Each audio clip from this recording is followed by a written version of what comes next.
Do you ever feel like you're backpedaling even though you're following the rules? You work long hours, tolerate your boss, you get an annual raise, and you try to save money and budget wherever you can.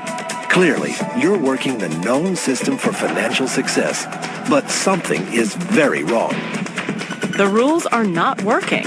The system is broken down. You're barely making ends meet, let alone getting ahead. And retirement? Forget it. You're living day by day.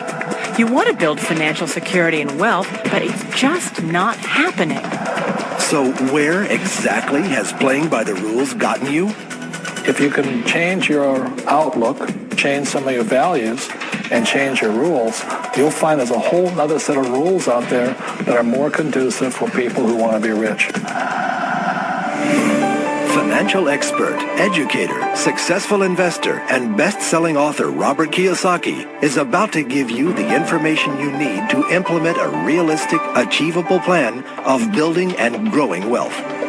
Today, Kiyosaki shares his revolutionary wisdom with you, just as his rich dad shared it with him. It's information that can take you from working for money to your money working for you. Information that can set you free. The story of Rich Dad, Poor Dad is really a story of two different fathers with two different sets of values and completely different sets of advice. So I don't mean to insult anybody or, to damage your values, but really that was the difference. For example, my poor dad always said, go to school, get good grades, get a high-paying job, work hard, live below your means, save money, get out of debt, have a good retirement plan. And that was my poor dad's values. My rich dad said, you probably won't get rich doing that way because very few people get rich following that plan. An important diagram my rich dad showed me when I was a little boy was a diagram known as a cash flow quadrant. And the quadrant is made up of the four different people who make up the world of business. So my rich dad said, in the world of business, there's E's. And E's stand for employees. An employee, he says, you can always tell who they are by their core values. And what the employee, whether the president or the janitor of a company, will always say the same words. The words are, I'm looking for a safe, secure job with benefits. That's what makes them an employee, because their core values are security. The other one of the four is the S, or the small business owner or the self-employed. And again, their core values will cause them to use the same words, which are, if you want it done right, do it by yourself. S means they're also solo. They're generally one-person act, or they operate by themselves. On the right side of the quadrant are the B's. And what Rich Dad said the B stood for was big business, or like Bill Gates. Forbes defines big business as 500 employees or more. And their words are different. They say, I'm looking for a good system, a good network, and the smartest people I know to help run my business. So they're unlike the S. They don't want to run the company by themselves. They want smart people to run their companies for them.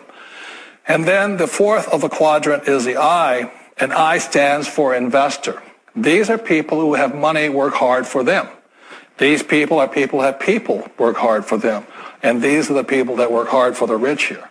So early on in my life, it was my poor dad who always said to me, Robert, go to school and get a high-paying job. And so my poor dad's core value was to be an employee. He wanted job security, promotions, a steady paycheck, and all this. And so it was my rich dad who said to me, he says, Robert, if you really want to be rich, learn to build businesses. It made more sense to him to work hard to build a business, something you owned and something you'd pass on for generation to generation to your kids. Whereas my poor dad said work hard, but my rich dad said, why would you work hard for something you'll never own and you can get fired from right away? Again, that was the difference in values. So my rich dad suggested I learn how to be a business owner and learn how to be an investor. And that's one of the big differences. On this side of the quadrant, these people here work for security. They work for money also. On this side over here, their key value that they want is they want freedom. They don't want to have to work at a job anymore. They don't want to have to work for the rest of their lives. So the beauty of building a business and learning how to invest is very simply that this is passive income. You work hard for a few years, but possibly for the rest of your life, income keeps flowing to you. Now, one of the problems with this area, as you know, it takes capital. In other words, it takes a lot of money to buy some of these apartment buildings, to build a business and things like this. But there is a way. There is a way to do it with very little capital, and that's what I'm here to talk to you about. It's about a business for the 21st century. Welcome to Robert Kiyosaki's The Business of the 21st Century. Robert Kiyosaki is recognized internationally as one of today's leading financial experts. The author of the best-selling Rich Dad, Poor Dad, his books have been translated into 51 languages in 109 countries and sold more than 28 million copies worldwide. Robert has spent his life educating people on how to attain financial freedom. Now, through this special video presentation, he explains why network marketing is indeed the business of the 21st century, and how you can take advantage of its opportunities to create the life you desire. As an entrepreneur, I have built many businesses from scratch, and as some of you know, a lot of them crashed also. Statistics show that most new businesses fail within the first 5 years, 90% in fact. And of the 10% that survive, the remaining 10% crash in the second 5 years. So in other words, most are gone in 10 years. So I've looked at many different models, and one that stands out for me is network marketing. And the reason for that, it takes very little upfront cash. It's low overhead. You can do it part-time. It means keep your daytime job, but do this part-time. And once the business is up and running, it can generate enough income so that you can move from the left side to the right side of the quadrant. So let me tell you about my introduction to network marketing, because I had a very closed mind to it. Since I can build my own businesses, I said, why do I need a network marketing business? But about 15 years ago, I have a good friend, his name is Bill, and this guy is the best real estate investor I know. He has tons of assets in here. So I said, Bill, why did you start a network marketing business?